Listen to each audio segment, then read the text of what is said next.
So guys, ang gagawin natin, kasi may on and off switch dito, irerekta natin. So ito.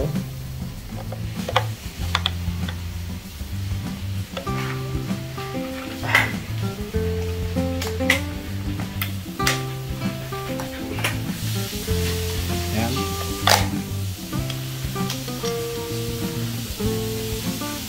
Tatanggalin natin yan guys.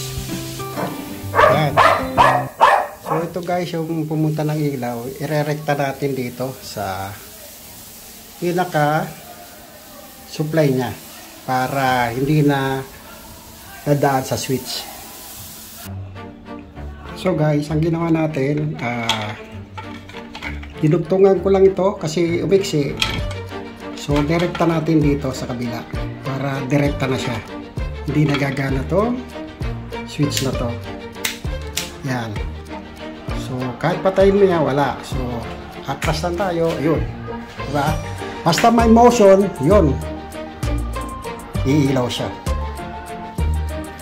So guys, rekta na natin dito. So, sara na natin yung cover.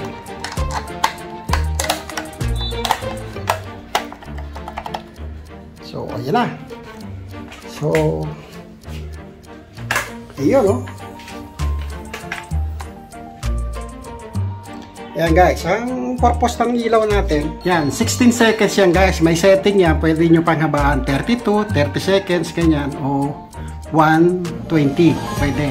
So, 3 settings yan, naka-infrared. Ngayon, kung gusto nyo, iset sa gabi, pagka nagdilim, iilaw siya. Pero dito, madilim dito, talagang permanently nakailaw yan.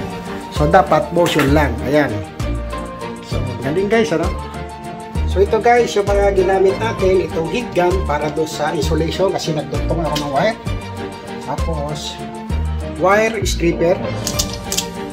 Tapos, pliers in case, at saka Phillips screwdriver.